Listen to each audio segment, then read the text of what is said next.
Dustin here, and just a reminder that our Board Game with Education holiday promotion is live. Check out some of the awesome board games we have on our site at boardgamewitheducation.com. We have some games like Cytosis, a game about cell biology, Werewords, a really fun word game that you can play with your family at home and virtually.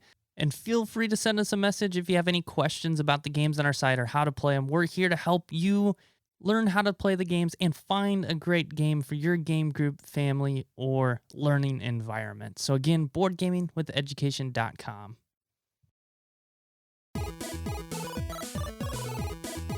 Board Gaming with Education, a podcast for anyone curious about how games and education mix. We explore various topics like game-based learning, gamification, and board games, and the impacts they have on learning. Here's your host, Dustin Stats. Today, I'm joined by my favorite person in the world. Am I supposed to say something? My wife, Grace. My reaction to that? So we are going to talk about teaching games, and I'm excited to have Grace here with me because a lot of times, I want to say maybe almost all the time, we're the ones responsible for teaching players how to play the games. We have a lot of friends over or family over, and we're usually introducing new board games to them. So I'm excited to chat with Jake today and then have a follow-up discussion with Grace about the conversation that Jake and I get into about teaching games and how we can think about teaching games to our students in the classroom too. So let's get into the episode, and I'll be back with Grace after our chat. Before we get into the conversation with Jake, a word from our sponsor. This episode of Board Gaming with Education is sponsored by The World Game, a fun and educational geography board game. Exciting and fast-playing game for everyone. It is on Kickstarter right now. I highly recommend checking it out. I know I will be backing it because it makes for a great, fun educational game that everyone can play, as well as an amazing classroom resource. As you explore the different cities, countries, flags, you're doing it on this really cool, colorful board that comes with the entire world map. Again, it's on Kickstarter, so you're going to have to go on to Kickstarter, check it out for yourself. The link will be in the show notes, and again, that's The World Game on Kickstarter.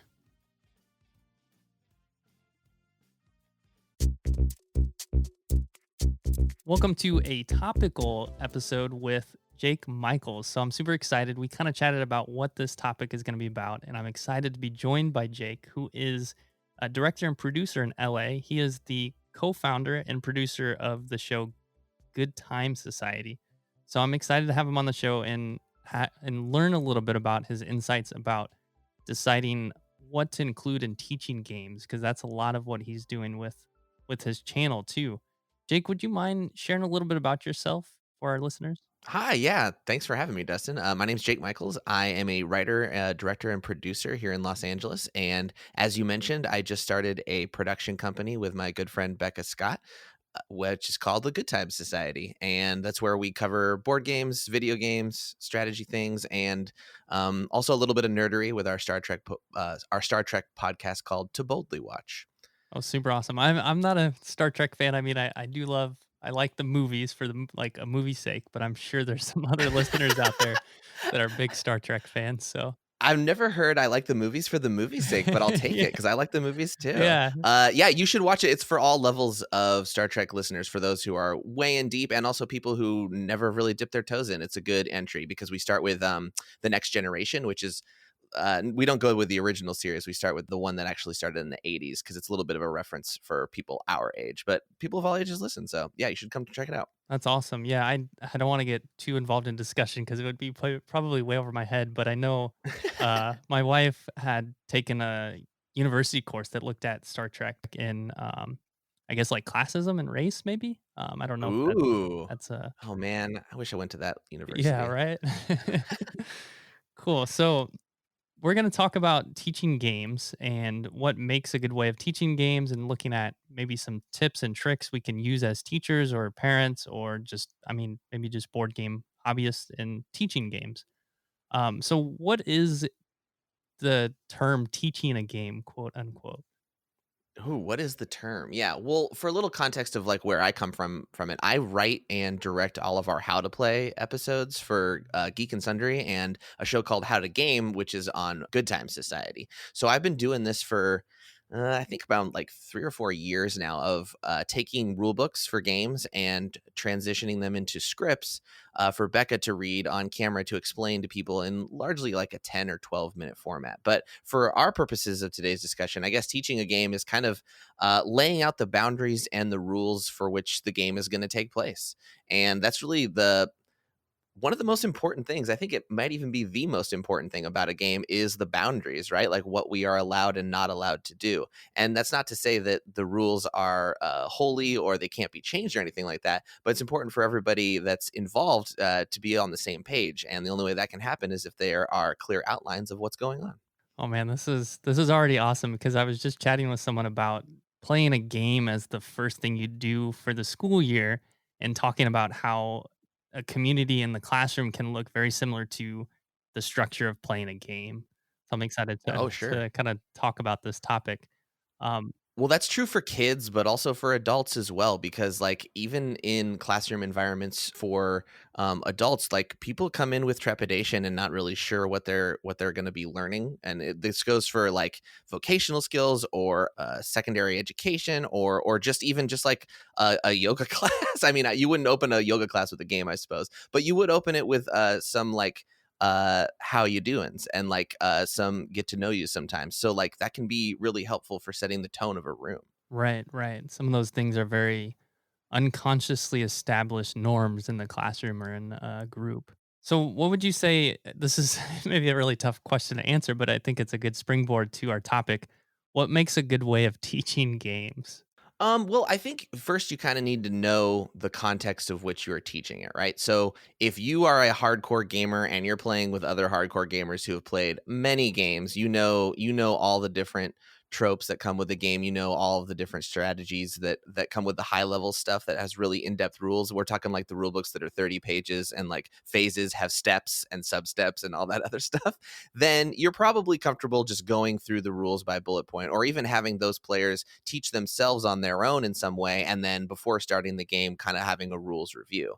But that can be very different if you are a brand new gamer yourself and you're intimidated by this new game that you got, no matter what level it is, and you want to teach it to perhaps maybe your family or some friends who are not as experienced in board games. That's going to take a much different approach, right? So I think the most important thing is knowing what the game is that you are doing and the people that you're teaching it to. I would say the other thing to consider is like when you're teaching it and like the environment, because I've taught games at like a board game brunch before, and it's been very successful with that group. But I've taught that same game starting at 10 p.m. on a night when we'd already been drinking, and that was not as successful. So like it kind of just depends on your environment as well. Right? You gave me some flashbacks to when we picked up Gloomhaven, and that's a big, like, massive Yeah. 100-hour board game that's played over various times. And I brought that rule book to bed with me a couple nights to kind of get a foundation of how to play, so that when I did come teach it to our group, I kind of at least knew the basics and knew how things operated within the game. Yeah, well, and that's important for those in-depth ones, right? Is you need to have one person who's the rulebook guru, at least. Sometimes it helps to have multiple, but usually someone has to quote unquote take the burden. And being the person who can teach the other people is important because you are the facilitator of not just the actual game, but the event that you all are getting together for. Right. And I think that's super important too, because whenever I think about using games and then applying it to either the classroom or education, as a facilitator in the classroom, you should be knowledgeable about the game you're teaching. So you should definitely prepare before bringing it to the classroom. Well, and that's true, but sometimes I will say, you don't always have a lot of time to prepare, or like there might be a situation where maybe you've got new students in a class, or you were asked to teach something kind of last minute, and you haven't had time to put things together. And it's important to like be comfortable, like improvising a little bit, and actually having games in your back pocket or other tools that you can have in your tool belt to warm up a classroom or to create a game environment without necessarily having done all the prep. I realized in talking to you now, I've actually been doing games a lot longer than I thought in terms of my professional career, because before I came to Los Angeles, I worked in children's theater and I worked in the education department. And one of the classes that I mainly taught was improvisation, which is largely games. So even in the classroom environment, like, everybody really liked coming into that class in the first day because they kind of knew that it was going to be game based. But there were a lot of people that were intimidated by improvisation because it's a very intimidating art form. So I had to balance those people that were really enthused and those people who were super frightened and find a middle ground for both of them. And game, like warm up games and name games and other word games, were the best way to do that. Definitely. And now I have a couple follow-up comments. One, we could have you on the show to just talk about improv games and using those in the classroom. But also, I'm kind of thinking maybe I need to change the game we're going to play at the end of the episode to Oh, okay. more All right. improv style game, maybe. Well, I can improvise whatever you need in terms of like what games you play. It's fine. Right. Yeah. Awesome. So, would you say there are games that are better suited for teaching people how to play? Like, is there a game that's maybe something that you would prefer bringing to a group of people that aren't familiar with board games, or vice versa? Yeah, I definitely again, like going back to what I said earlier about like I kind of, if I'm going to pick a game, I'm picking it based on the people I'm playing with and the environment I'm playing it in. So if it's just four of us and it's like my wife and me and another couple, and we just want a casual thing where we can still talk over it, that's going to be, and like converse over it, that's going to be a very different experience than me and four of my college buddies who want to sit down for a 6-hour galactic diplomacy game or something like that. Like the baseline games of people, I've met a lot of people the past few years who want to get into board games but are intimidated by the depths of them. There are a certain amount of games that I kind of walk people into. So the example that I'll give is one of our couple friends, they got Viticulture. I don't know if you know Viticulture. It is a worker placement game where you own a vineyard and you take your workers to different parts of the vineyard, and you grow grapes on your vines and you mash them up into wine and you sell the wine for points. It's much more complicated than I am summarizing now. But they were super intimidated by this game, and they asked me to come over and teach it. And we did it at a big dinner party where everybody had already had a bunch of wine. And it started at like 9 o'clock, and it's a really long game. And not everybody was super into. I mean, they were excited about the board game, but they weren't into this level of depth. And so we struggled through it for a couple hours, and we ended up abandoning it. But it was totally fine because everybody still had a good attitude about it because they had fun doing it, but it was just too much, right? So what I did after that was I went back and I said, okay, let's just the four of us, my wife and you and another couple, let's just play these board games that have basic worker placement, and let's get more and more complicated as we go.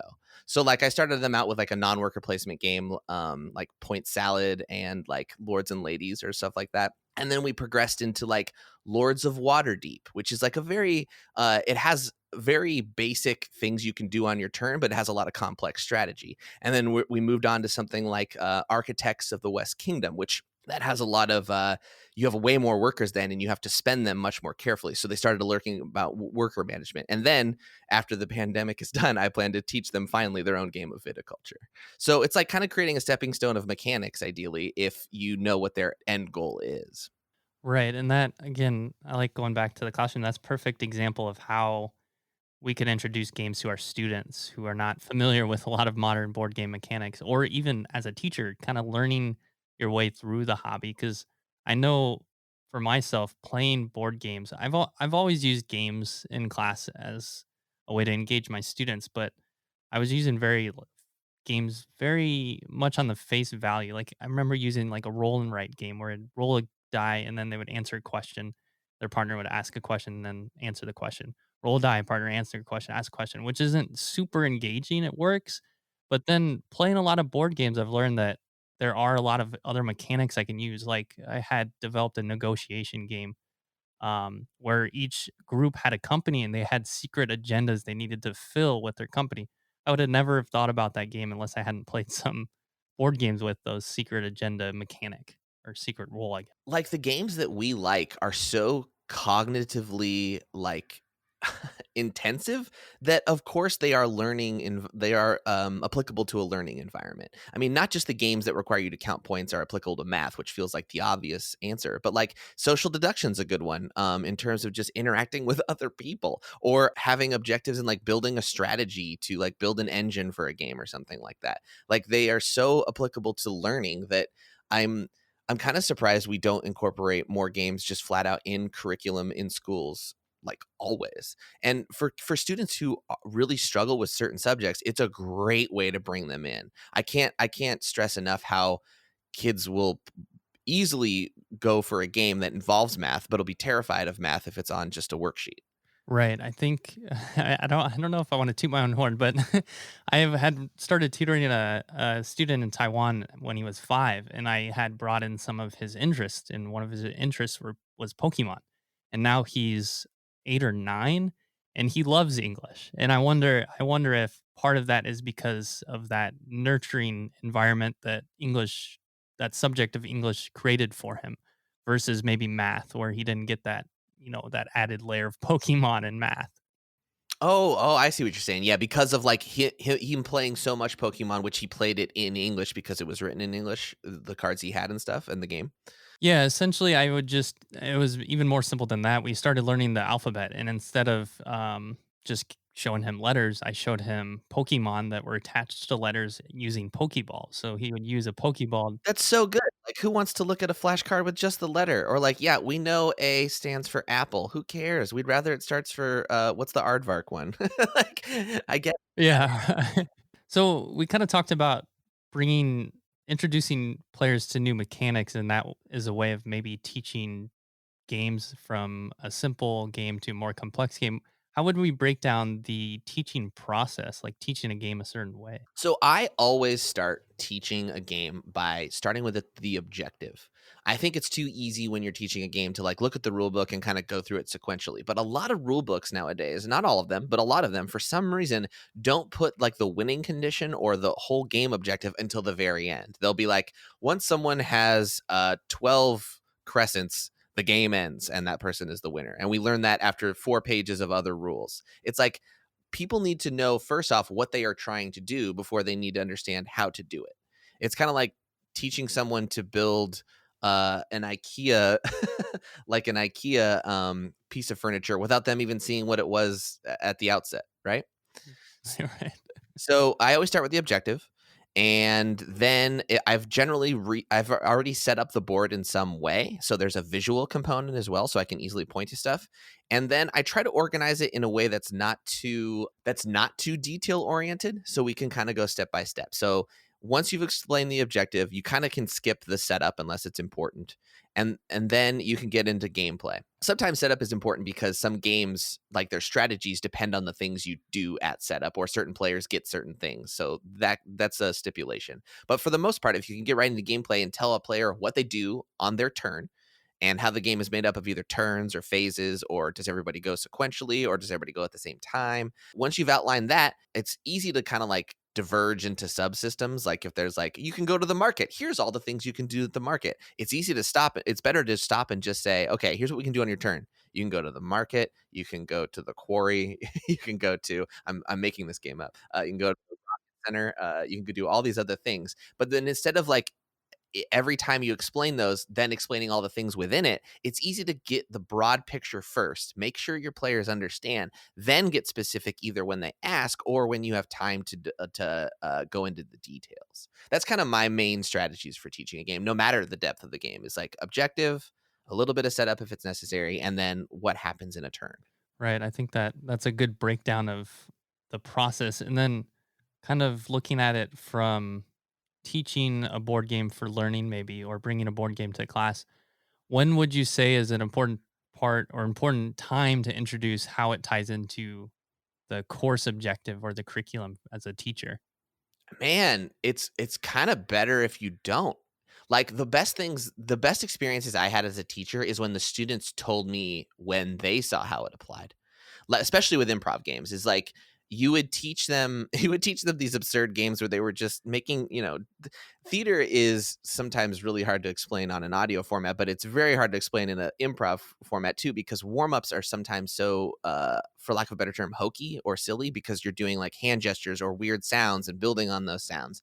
But people don't immediately understand why we're doing that, but it's a communication device. And once they started realizing that, oh, I'm picking up on signals that aren't necessarily verbal, then I'm getting body language. And when I didn't want to have to tell them that. I wanted them to tell me that, because that means they are learning it on their own.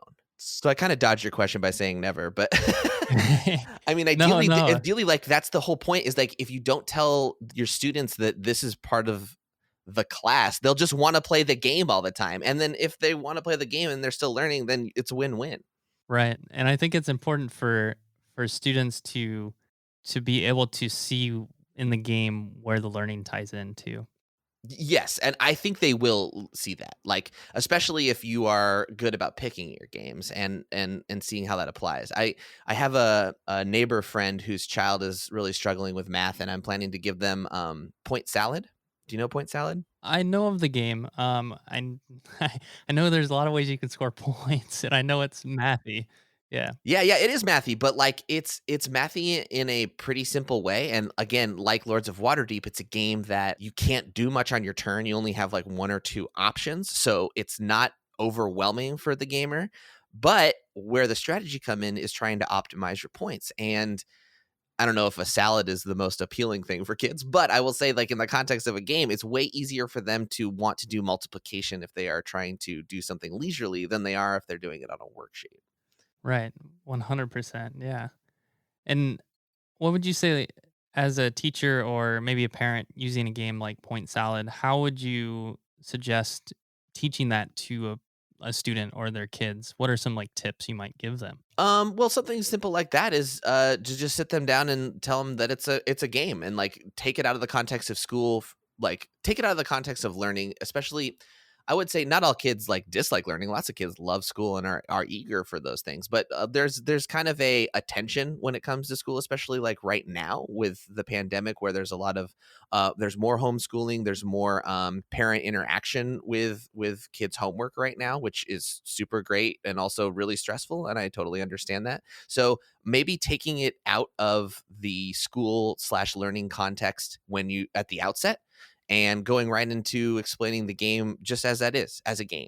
And then they'll see that they're doing math. Like, they're going to struggle to count at some point, so they're going to get the connection. You don't need to brief them too much about it.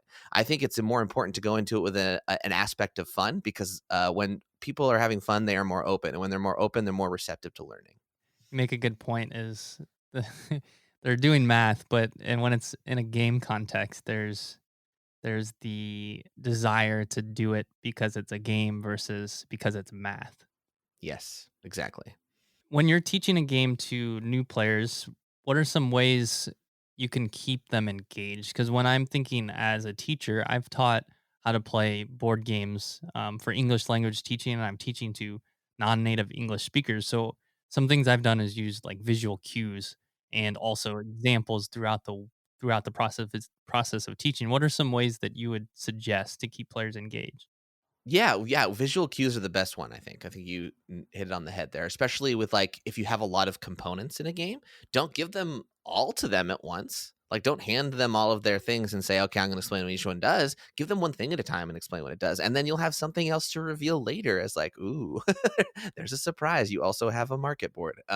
So like you can, you can, visual aids are really good and examples are really great as well. But I think I don't really have trouble keeping people engaged unless it's too many people, you know what I'm saying? And like side conversations are happening, or they already kind of know the rules, and some people don't need a recap and others do. But really where my struggle can be is making sure people understand, right? Because some people who, especially in the classroom environment, who don't want to look like they don't understand or are self-conscious about that, will say they do and then don't. And it's really important that everybody gets those concepts. So rather than necessarily calling one person out and saying, do you get it? It's helpful to just provide examples on your own to make sure it clicks in other ways. But I mean, asking questions and having people speak back to you is the best way of engagement in a lot of forums, right? So asking them if they understood what you can do when you're at the market and how they spend their money before moving on to the next session is kind of the best way. For sure. And I think you kind of hinted at something too, that there are different types of learners, both for learning a board game and in the classroom. And I've kind of noticed this in my teaching that I'm explaining something and maybe I didn't explain it for that type of learner when they're asking me a question later in the game. I know for me, I'm very I'm not very picky at all when I play a board game. I just want to dive in and just do it and see how it interacts with the moves I'm making, how they interact together with the game. But I know other learners kind of really need everything before they can get going with the game. Not only do they need everything, they sometimes need everything multiple times. I think we forget those of us who are super experienced in board games, we have done something unconsciously that I don't think we always realize, which is that we learn the mechanics of all games in a lot of ways. Because after you've played 100 of these board games, you start to see a lot of the similarities in the way they are built. Like you're like, oh, this is a worker placement and it has these mechanics similar to these 5 games I know. Or this is a deck builder, which a lot of these are super built alike and follow the same basic principles. Well, for someone who's playing their very first deck builder, it's kind of overwhelming. So they're going to need to repeat. It's going to need to be repeated to them that, yeah, you discard your whole deck at some point and then you shuffle it and start it over again. And if you say it once, you think, okay, well, they now have that information. But that's not, as we all know, that's not how learning works, especially when you are learning a lot of things at once and you don't have an opportunity to, take notes or write it down. So it's key to be altruistic or empathetic about other people's understanding and make sure that it's okay to repeat things. And even though you may have explained what you do when you go to the market several times, it's good to go over it again to make sure that they are still fully on board with it, because they can forget, especially when they're looking at all the other things that are happening on a big old board game. Right. And then I have a kind of a follow up question, more of a personal preference as far as what you think about sharing. So I know when I'm teaching a game and there's kind of this idea that, oh, know how to play and I'm the best at it because I know how to play. Oftentimes that's not the case. Do you teach as someone's going through the game optimal strategies as they're learning the game? Rarely. Unless it's like kind of an obvious thing. If it is obvious, I will point it out, because sometimes if it's like an optimal strategy that everybody does, it's like, oh, well, you don't want to be the new person who didn't pick from the fastest race car of in the pit, because everybody else did. So like if there's like a convention that is generally you want to do this, I will point it out. But that can get really overwhelming really quickly if you're giving tips and tricks within the rules too. So generally not. I think that applies to, again, the classroom where as a teacher, we don't necessarily want to share with them sometimes how to exactly play the game, because that's part of the exploration process of both the game and learning. And also, if you're super good at the game and you're teaching it to 3 people who are brand new to it and you're probably going to crush them, like go ahead and mention some of the optimal stuff, and then don't necessarily play optimally. I'm not saying sabotage the game or give them the win or lose intentionally. I'm saying try an alternate strategy where you can win in a more impressive way to make it harder for yourself and even the playing field a little bit. Because also, you're going to want these people to play the game with you again. And if you murder them at it, they're just going to think, oh, it's because that person knows the game so well, they'll always do that, which isn't necessarily true, because once they learn it properly, they can do the same thing. Right, right. Awesome. So, do we have anything else to kind of chat about before we move into the game? Anything you want to share? Maybe a last word before we move into our game? I mean, I think in having this conversation with you, I've realized how much I want to push games in general to be in the classroom and to have a more game-like environment in all learning. And that doesn't necessarily just limit itself to board games. I think it's what a lot of people call the open mode, is when you are in kind of game mode and willing to play, and you're less self-conscious and you're more open to creativity and new ideas. Well, that generally happens during games. And then when we go back into the analytical mode, which you kind of shift in between it a lot, and when you're analyzing either your rules or your strategy, or afterwards you're thinking about what you've learned, that's the closed mode. And so that's what's valuable for taking in that information, but for processing that information. But for taking in initially, you want to be in the open mode. So play a game and do it as much as you can. Yeah, that's awesome. I kind of didn't think about, well, I didn't know about that, but I had maybe known about the idea when my students would play a game and they were more of the shy type in class. But then when we would play a game, they were the ones that were kind of leading the game and the most Right? vocal in the game Right? too.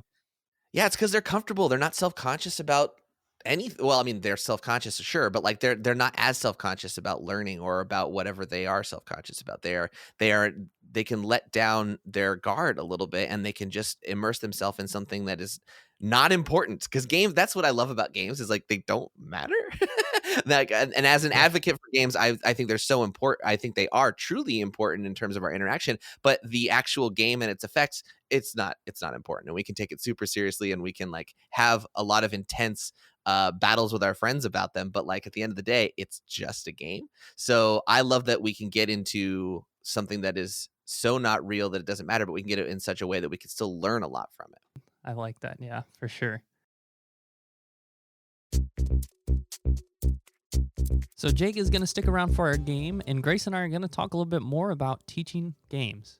Well, one thing that stood out from the conversation you had with Jake was what goes into preparing for teaching games, keeping in mind both context and environment. He was talking about how his experience of teaching a game to a group of people drinking late at night didn't quite work so well. Kind of reminded me of when I first played Food Chain Magnate. You started teaching me at like 11 p.m. and we didn't get to start playing till like 1 or 2, and it was just not the best time to start a game. But taking into account who you're teaching the game to and what the environment is like is really important. And it can be transferred into the classroom in terms of what level your students are at, how familiar they are with playing games in the classroom. Actually, one thing I noticed when I was introducing games in my classroom was a lot of the stuff that I was preparing for and thought might be a little harder to understand was actually clicking a lot faster because of my students and their familiarity with not so much board games, but video games. I had a lot of video game players. So one thing I realized after getting to know my students a little bit more was there were certain things that I could not necessarily skip over, but not necessarily have prepped like a 10-minute explanation of like a certain concept, which was nice. But then thinking about what other areas in my explanation I might need to emphasize. Right. And I think piggybacking off of that, if you are a teacher that is just using games for the first time, you're going to want to start with an introductory level type of mechanic or game, not get too crazy, but eventually you can ramp up the types of games you bring into the classroom because you can build on those things. And that's one example that Jake brought up with introducing his friends to worker placement games. If you're not familiar with that mechanic, well, you can introduce players to something very similar and kind of build your way into different types of worker placement games. I mean, there's a lot of complex ways that game designers have built on that mechanic now too, where you can kind of capture workers in different areas. So in education, we always talk about the importance of scaffolding and not just throwing kids in the deep end, so to speak, but working them little by little. Like first you learn numbers before you go straight to adding numbers, and that's the only example I can think of right now. But just working them slowly into the topic, and the same thing goes for games, because some games are a little more complex, and depending on your classroom size and how much time you have, things won't work the same in your classroom. So starting off small, allowing students to kind of have an idea of how the game would play out, and then introducing more complex games is a great idea. Right. And I want to ask you too, because you and Jake kind of share some similar teaching background experience where he had taught drama and you taught theater at your school. This was now, what, a year, 2 years ago, maybe? Yeah, At so this I point? also taught my drama class in a high school in Taiwan, and I did something very similar to what Jake was talking about of how you start off with basically like warm-ups or improv at the start of class, and they are essentially games that students are able to not only become comfortable with each other, but also with expressions and things like that. And I definitely enjoyed those classes because we became a lot closer as a group and as a class because students were kind of coming outside of their comfort zone, and those games really allowed them to be creative and allowed them to not take themselves so seriously or not really focus too much on the social norms in high school. And I don't know, we had a lot of fun. Yeah, I think that's one thing that Jake had mentioned too, right? Is building relationships through games. And that opportunity to do that is very strong when you play a game to build those relationships. Yeah, and one thing he also mentioned was he likes to have students not necessarily the teacher be the one to tell them what they should be learning from the game, but the students kind of take ownership of their learning and express to the teacher how they can connect it to the subject they're learning. This doesn't work for all classes, but definitely saw that in my drama class as well. With different games we were bringing into the classroom, I didn't necessarily have to say, like in this in this warm up, you're going to be learning the importance of facial expressions or something like that. I didn't really have to lay it out that way. Of course, as a teacher, we always circle back and try to reiterate the learning, but a lot of the times students can connect the dots. So allowing them, whether it's an open discussion after the game or an exit ticket, to internalize what they were doing and how they can apply it to your normal classroom learning is really important. And speaking of improv and theater, we're going to jump into our game that is based off of improv. It's called Snake Oil. And using Jake's logic to teach the game that we talked about today on the show, I want to start off with the kind of background of the game and the goal, which is you are a snake oil salesman, which is based off of the old Western kind of idea that these quote unquote doctors would sell snake oil to help with a lot of different cures. Maybe you had wanted to have softer skin. Well, they would sell you the snake oil, which was actually a placebo to help you have softer skin. So the game's based off this idea of the snake oil salesman. And in the game, you are trying to sell a product to a different customer.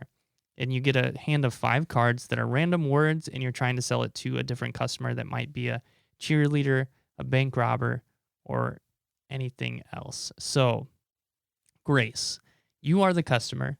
You're going to listen to the sales pitch by myself and Jake. And the customer that you are going to be is a rock star. So let's listen to. Ooh, I'm excited. Let's listen to the pitch from myself and my product and from Jake.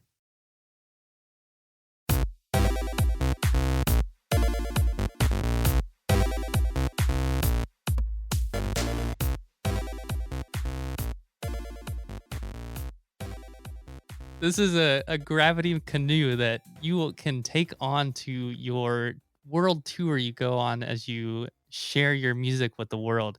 And not only can you take this gravity canoe across the ocean, it also transforms into a vehicle that you can ride across the US to perform your shows. And not only that, you can also take the gravity canoe on stage with you as you ride the waves of different fans that are enjoying your music too. Whoa. So sign up now for an early offer of the Gravity Canoe. Oh, that's good. So you can not only take it on waterways, you can take it crowd surfing as well. Yeah, crowd surfing, right? Yeah, gravity is a great word. That was a good choice. Well, I have quite a product for you today, though. The old ball grave.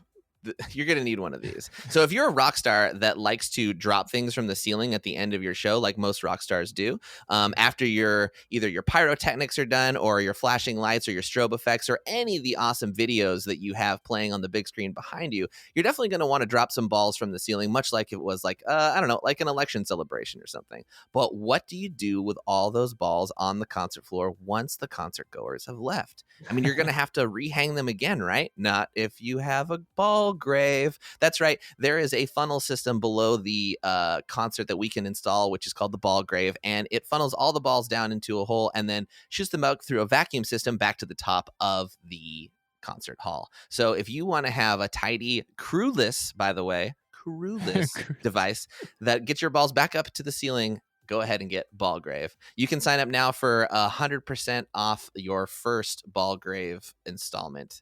Go to ballgrave.co. Awesome. I'm all in for less work and more automation for rock stars. Awesome. Gravity was such a good one to get. I was like, oh, I wanted that one. Oh, no. Yeah, it just kind of looked like it went well It was together. between that and Gravy Motor, which was just like, it feels like a fondue fountain, but for gravy. And then I just didn't want to have to go down that route. Awesome.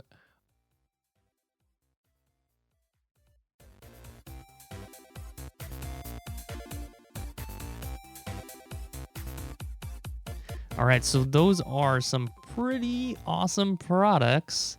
And you now have to choose, you only have enough money to choose one. You can't buy both things to add to your world tour. Oh, man. Do you want the ball graveyard? Boo. Or do There's you a bias there.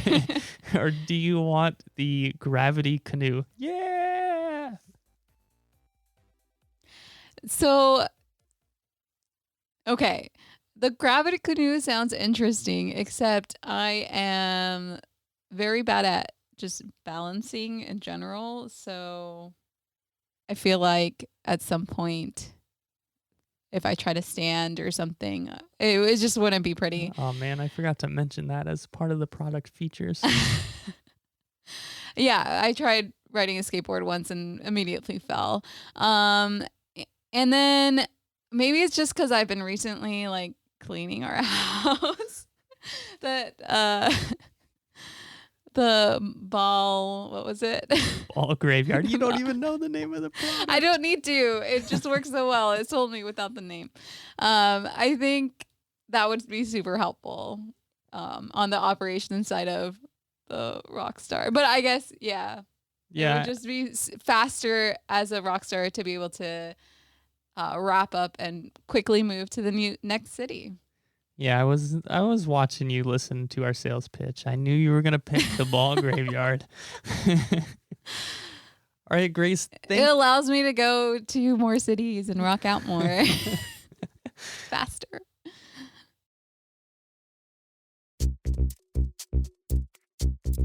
Well, Jake, thank you so much for coming on the show. If someone wanted to find what you're doing or reach out to you, where might they do that? Yeah, you can find me personally on social media at the Jake Michels, and my last name Michels is spelled without an A, so it's the TheJakeMichels. Additionally, I make some awesome board game, video game, and Star Trek-ish content on Good Time Society, which is at Good Time Society, and we have an awesome YouTube where you can check out our videos with myself, Becca Scott, and many of our friends. That's youtube.com/goodtimesociety.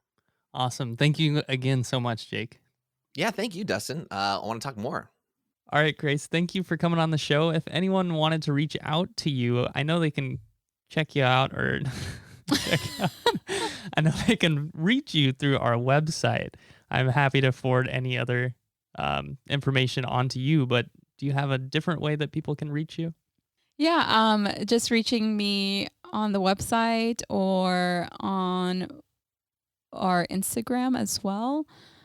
I was originally taking over Board Game with Education Instagram, but had to stop recently, kind of working on my own ceramic venture. Ooh, So that's what's the name of the Instagram account? Oh, for my ceramics, it's gvw .studios. But kind of unrelated. So you can reach me at Board Gaming with Education if you comment on that Instagram, or also our Board Gaming with Education email. I'm sure Dusty will be able to forward it along. All right, Grace, as always, thank you for coming on the show. Yeah, thank you all as well. Thank you for listening in this week. If you liked what you heard, be sure to let us know. You can find us on social media as Board Gaming with Education or BGE Games, or email us at podcast@boardgamingwitheducation.com. If you want to support our podcast, be sure to check out our support page on our website. As always, teach better, learn more, and most importantly, play more. Thank you for listening, and until next time.